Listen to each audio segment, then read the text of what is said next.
What is up, Pats Nation? It's Patriots Global here with another video. And before I get into Braxton Berrios, I want to thank you guys so much for 10,000 views on the Danny Etling video.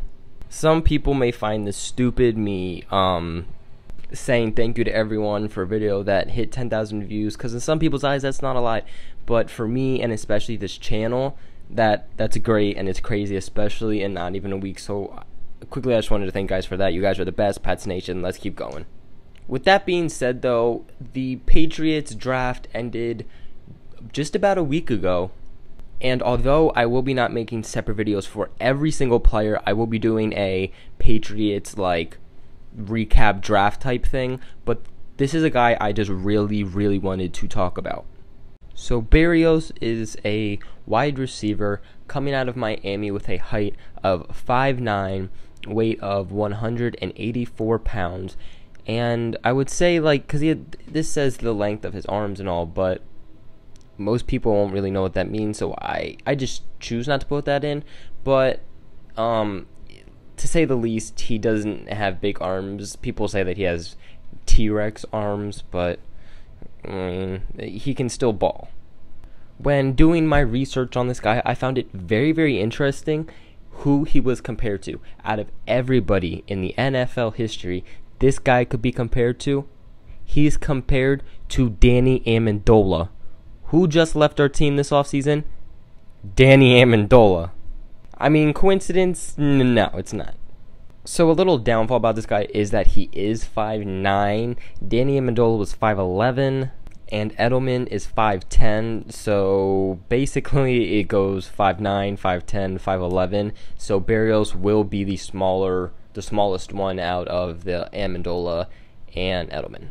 He was selected in the 6th round, pick 210 overall, and was projected to go around rounds 6 or 7, or even to possibly be undrafted.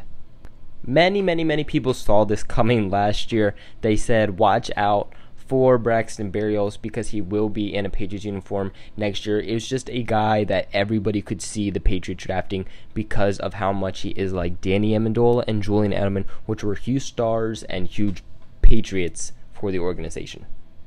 In 2017, for his senior year, he racked up 55 catches for 679 yards and 9 touchdowns.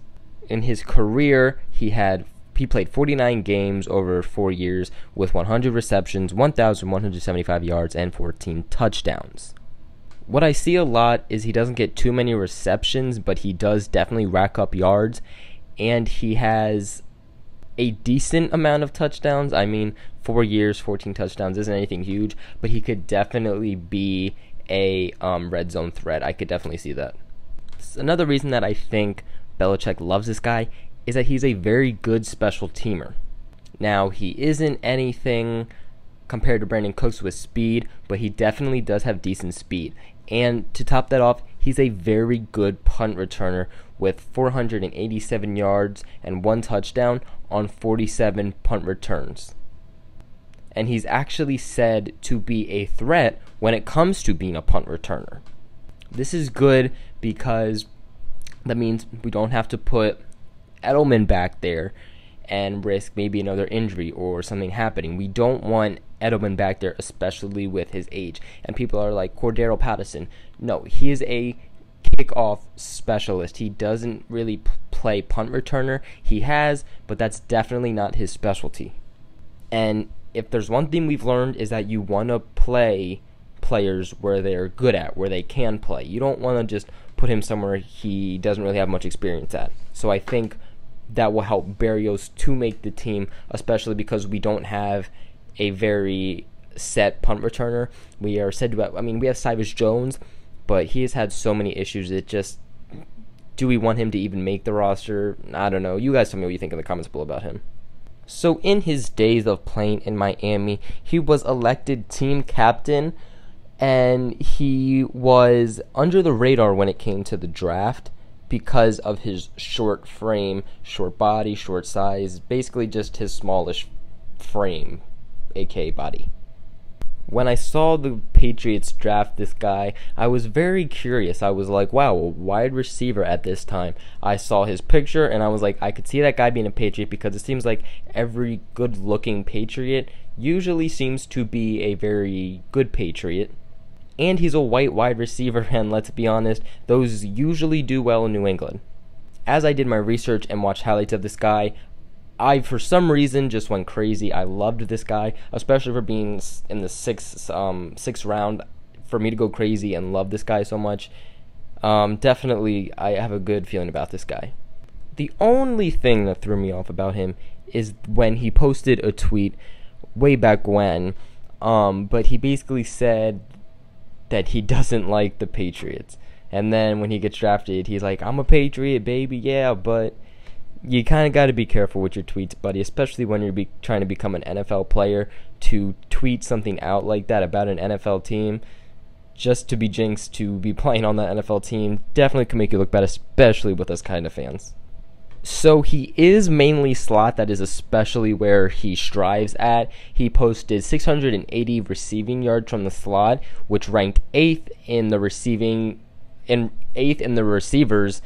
the draft class this past year.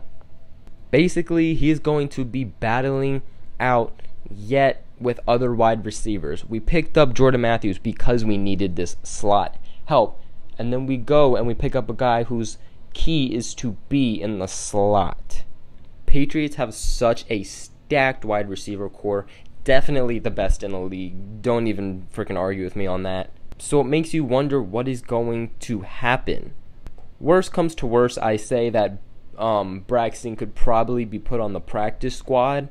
It didn't seem like he was getting really any interest from any teams, which is why I think he probably would have went undrafted. So for him to go on the practice squad, as long as he doesn't extremely ball out in preseason, I think that he could stay on the practice squad and stay there without a team picking him up. But because of his very good special teams ability and how great his leadership is, that definitely pushes him to getting the possible roster spot. So just like I do in every video for the draft, I talk about some strengths and the weaknesses that are on their drafting scouting report. So for strength, it says that he has early burst into routes and can turn into vertical separation if cornerbacks underestimate him. He is a rhythmic route runner who thrives as pattern progresses. He loses very little quickness from breaks and stems. His play speed stays locked in. His routes are crisp and manipulate the defenders. Makes quality route adjustments in space. Sticky hands make a quarterback job easier. So basically, his sticky hands will help Tom Brady make his job easier. Locks in on throws with laser sharp focus. And what do we hear Brady say? Laser focus, laser focus. So that's just another thing that, yet again, I feel like this guy is just a great Patriot. Laser focus, great routes, white, good looking, small, amazing leadership, special teams ability. This guy is just a Patriot, and I know it. He possesses the ability to make sudden adjustments to dig out low throws and balls behind him. And they say right here, possesses impressive ability. It says that he will lay his body on the line in order to catch the ball, and he is unafraid to work in the middle of the field, and like I said, offers punt return ability. So after reading that, who does that remind you of? Julian Edelman and Danny Amendola, especially for me, Julian Edelman, especially Edelman. Now to move on to the weaknesses, because like I always say, the weaknesses are just as important as the strength, if not more important. And this list is actually very, very short, the weaknesses, especially compared to the strengths, so let's just hop into it. So I kind of talked about this first one already. He is short in stature, which is basically he's just, his frame. He's short with T-Rex-like arms. Despite his leaping ability, he will struggle to haul high throws. Short strides and lack of length reduces his potential as a vertical threat.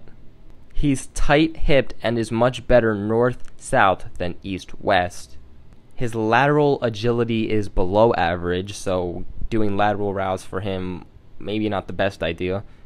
He just had moderate success with running after catch, which isn't necessarily a bad thing. We see that the Patriots definitely tell the receivers, catch the ball and get down. And he has issues sustaining blocks. So what are your thoughts here on Braxton Berrios? Like I said, I love this guy. Just something about him definitely feels like a Patriot. I can't wait to see what happens with him. But like I always say, I really am curious what you guys what you guys think about this. So make sure you guys let me know in the comments below. Other than that, though, take care, Pats Nation.